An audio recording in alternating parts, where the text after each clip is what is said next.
The story that you are about to hear is a compilation of documented true facts, featuring characters, events, or places that has played a role in shaping history. Please sit back and listen as I recite this narrative for you. Let me apologize in advance for mispronounced words. Thank you. A legendary room with radiant amber walls, built to shine on kings, vanished from Russia during World War II, leaving a mystery that researchers are still trying to solve. The so-called Amber Room was a work of art in Baroque architecture. Andreas Schluter, a German Baroque sculptor, began work on the Amber Room in 1701. Schluter was the chief architect of the Prussian royal court at that time, and the use of amber for interior decoration was novel. Schluter intended to use amber panels to decorate the walls of one of the rooms in Berlin's Charlottenburg Palace. Frederick I, the first king of Prussia, and his wife Queen Sophie Charlotte lived in the palace. Schluter enlisted the assistance of Danish amber craftsman Gottfried Wolfram to complete the task. Schluter's ambitious dream required the pair to develop new methods of working with amber. It was heated before being dipped in a honey and linseed infusion and worked onto panels of wood covered in gold or silver leaf and embellished with precious jewels. The room had gold-plated walls with amber mosaic accents and paintings and mirrors. Amber, known for its natural warmth and ability to reflect light, created a kaleidoscope array of gold, orange, and copper hues in the room. Also known as the Gold of the North, it is fossilized tree resin, and the Baltic region is said to have the world's largest known deposit of it. In 1707, Danzig amber masters Ernst Schacht and Gottfried Thurau took over the work until Sophie Charlotte and Frederick died. The room was then given to Russia's Peter the Great by Frederick William I of Prussia, known as the Soldier King for his militarism. The room was eventually installed in Berlin City Palace. The Amber Room was used as a bargaining chip by the German ruler to secure the powerful Tsar's alliance in the war against Sweden. In exchange, the Tsar gave Frederick William I 55 Russian grenadiers. It was dismantled, packed into large boxes, and transported to Saint Petersburg, the city Peter had just founded. Empress Elizabeth, Peter's daughter, had the room relocated to Catherine Palace in modern-day Pushkin, just outside of Petersburg in 1755. The magnificent room, which was transported to Russia in no fewer than 18 containers, was never installed during Peter's lifetime, but came to light when his daughter Elizabeth commissioned Italian architect Francesco Bartolomeo Rastarelli to build it. The original panels were incorporated into a 55 square meters room decorated with more amber, candelabras, mosaics, and gilded figures under his supervision. Rastrelli incorporated Florentine mosaic techniques, wood carvings, and murals into the room's construction, giving it a distinctly Italian twist to the originally Spartan German design. The Amber Room served as a formal reception area for royal visitors. It was eventually relocated in its entirety to the Catherine Palace in Tsarskoye Selo outside of Leningrad. All who entered were dazzled and mesmerized by the priceless work of art, its splendor more grandiose than Schluter could have imagined. Its current value is estimated to be between 120 and 240 million pounds. Throughout the 18th and 19th centuries, the room remained a Russian treasure, even surviving the 1917 revolution. However, its time on Russian soil came to an end in 1941 when Hitler's forces launched Operation Barbarossa, closing in on Saint Petersburg, then known as Leningrad. The Russians were unable to dismantle and relocate the Amber Room before the arrival of German troops. The Germans had advanced faster than they had anticipated. Furthermore, removing the valuable materials from the royal room's walls proved too difficult on such short notice, and not wanting to destroy their history, the Russians insulated the Amber Room's walls with paper, gauze, and wool, and boarded up the windows to protect it from bombing and looting. Anatoly Kochemov, the head art curator, was tasked with dismantling the precious Amber Room and preparing it for safe transport to the east. He soon discovered that the amber panels had become brittle over time and feared that removing them would be disastrous. Instead, he had the room covered with a thin layer of wallpaper in the hopes that the Nazis would pass by. The ruse was exposed. Hitler was well aware of the Amber Room's history. In his opinion, the artwork was created in Germany and should be returned to the country to be enjoyed by his fellow citizens. The Nazis knew exactly what they were looking for, and within 36 hours, they had accomplished what Kuchumov had failed to do. They had stripped the panels from the walls and packaged them into crates. Under Heinrich Himmler's leadership, the SS collaborated closely with the Wehrmacht and special task forces to loot, classify, and store works of art and historical artifacts. According to German scholar Ulrich Hartung, on the Eastern Front, the SS, a task force comprised of 6 groups, was ordered to seize cultural materials from the Soviet Union. On August 1, 1941, the task force was assimilated into the Waffen-SS as Gruppe Kunstberg. The Eastern Front was meticulously divided and assigned. The EKs were given orders to seize archival materials, maps, and various works of art. They seized marble, paintings, furniture, and chandeliers while attempting to take high-value items from Russia. A code name was assigned to each group. The Waffen-SS task force, actively plundering the Leningrad area alongside Army Group North, was codenamed EK Stettin and EK Hamburg. This SS organization operated in Riga, Vilnius, Narva, and Tallinn.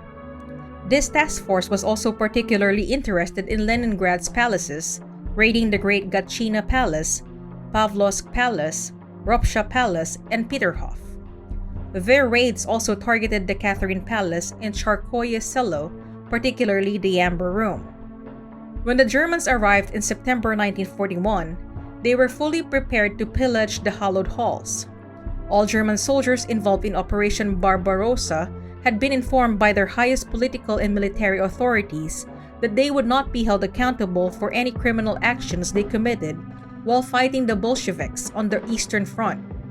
As a result, the troops acted lawlessly. When soldiers from Army Group North arrived at the Catherine Palace, they vandalized the Amber Room by smashing the stucco and cracking the amber walls with their rifle butts. They allegedly stole amber shards, and some soldiers allegedly pried an entire mosaic off the wall as a souvenir. The space was quickly taken over by the SS task force EK Hamburg. Nazi art historian Ernst Otto zu Solms Laubach, a so-called military art protection officer, was a key figure in the Amber Room heist. On October 14, 1941, a team led by Solms Laubach and his colleague George Ponsgan dismantled and packed the entire Amber Room in 28 cases in 36 hours. The famed Amber Room of Russia's long-lost empire was transported to Königsberg, now known as Kaliningrad. Dr. Alfred Rode, director of the Königsberg City Museum and the city's art collections, partially unpacked it and arranged it in the museum exhibit. Rode was an amber expert who had written 2 books about it. Elements of the room were on display for the public on the 3rd floor of the castle's south wing. Under Rode's supervision, the exhibit was dismantled in March 1944 to protect it from the Allied bombing. The Castle Museum was destroyed as a result of the bombing. However, it has been claimed that it was repacked in 28 new cases and stored in the castle's lower vaults to protect it from fire and shell damage. During this time, Rode is accused of transporting some art objects in his care to Landsberg, now Gorowo-Lewicki, in Poland. The Amber Room's last confirmed location was the Königsberg Castle. The castle was largely destroyed during British Royal Air Force raids in August 1944, which left the majority of the city in ruins. The Red Army later took control of the city. By April 6, 1945, the Amber Room had vanished completely. The most obvious theory, supported by Professor Alexander Brozov, the Soviet agents sent to recover the stolen artifacts in May 1945, is that they were destroyed by the bombings and subsequent fires. Brozov allegedly discovered the burnt remains of 3 of the Florentine mosaics that had been in the Amber Room in the castle cellar. Kuchumov, the man who had failed to keep the room safe in 1941, was adamantly opposed to Brozov's conclusion. With the help of the KGB, he had Brozov deposed and launched his own investigation, possibly to divert attention away from his own mistake. Rode, who had survived the city's siege in his apartment, had remained silent about the location of the room. He died in a nearby hospital in December 1945, taking the secret with him. The castle was demolished by Soviet authorities in 1967. The Gilded Salon of Russian Empresses has become legendary. Private detectives, journalists, filmmakers, historians, and art experts are among those who have expressed interest in locating it. In an expensive pursuit, Dr. Paul Encke, an Oberstlieutenant of the formidable East German secret police, investigated more than 150 alleged Amber Room locations in East Germany territory. One of the researchers died in an untimely manner. According to some researchers, the Amber Room was destroyed. Others believe it could have been saved by the Nazis. True, the Nazis were known to hide artifacts in remote locations. For example, they were successful in concealing the Holy Roman Emperor's crown jewels in a secret vault beneath the city of Nuremberg. For some time after the war, German officials confounded Allied authorities with various ruses regarding the fate of the artifacts. The truth about the location of the jewels was eventually revealed by German-born American monuments man Walter William Horn, who used his language skills and cultural awareness to pry the truth from several German officials who had been obstinately concealing the facts. The historic royal regalia was returned to Vienna as a result of Horn's success. Allied authorities, on the other hand, had no such luck with the Amber Room. Seekers of the legendary treasure have devised a plethora of illuminating theories as to its whereabouts. The Amber Room is said to have been hidden in underground tunnels, sunken in shipwrecks, buried in the Erzgebirge Mountains, flown to a Baltic island, or buried in the Koronian Spit near Kaliningrad sand dunes. No relics have been discovered during excavations at the former site of the Königsberg Castle. Theory after theory emerged in the years that followed. Eyewitnesses claimed to have seen the Amber Room being packaged and loaded onto the Wilhelm Gustloff, a German transport ship that was sunk by a Soviet submarine in January 1945. Its wreckage, on the other hand, has been dived numerous times and nothing related to the Amber Room has ever been discovered there. The KGB conducted extensive investigations in and around Königsberg, leading many to believe that the artwork was hidden beneath the city in its mazes of tunnels and chambers. Nothing has ever been discovered there. According to other claims, the room was found in old salt mines near the Czech border, sunk in a lagoon in Lithuania, and even stripped down and shipped to the United States. The most ridiculous claim is that Stalin had a fake Amber Room built so that the Nazis never got their hands on the real thing. Leads were followed, but nothing conclusive was ever found. The only pieces of the room ever recovered were a cabinet and the 4th Florentine mosaic. A German soldier had stolen the latter during the room's removal in 1941 or 1945. It was in the possession of his son in 1997 when German authorities finally recovered it. After the war, the shattered remains of the Amber Room remained frozen in time in Tsarskoye, Selo for many years. Despite the fact that Soviet artisans began to work to restore damaged cities and lost cultural heritage, no one was capable of recreating the Imperial Room's lost glory. The project was too costly, and there was no institution in Soviet territory that taught the lost art of amber sculpting. For decades, the gloomy space inside the Catherine Palace was haunted by traces of Nazi plundering until the USSR passed a resolution in 1979 to rebuild the Amber Room.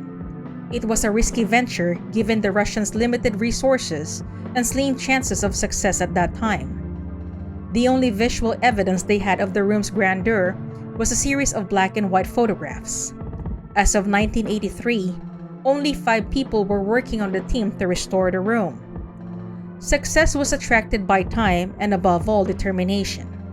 By 1994, the Russian team had amassed a substantial body of archival research and had begun to master Florentine mosaic techniques similar to those used by Rastrelli.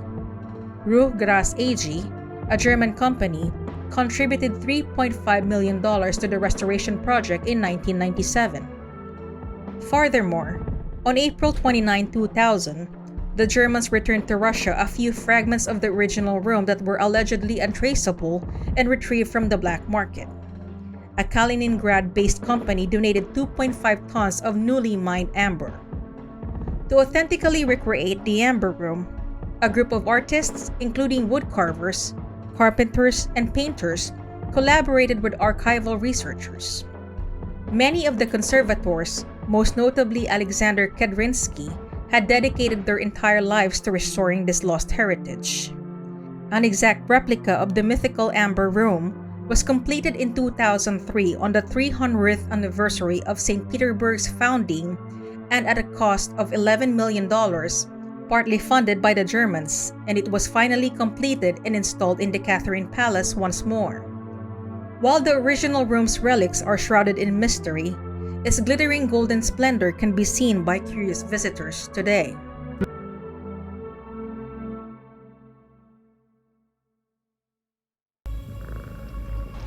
Hey everyone, I just wanted to say that I am incredibly grateful that you took time out of your schedule to listen to my narration.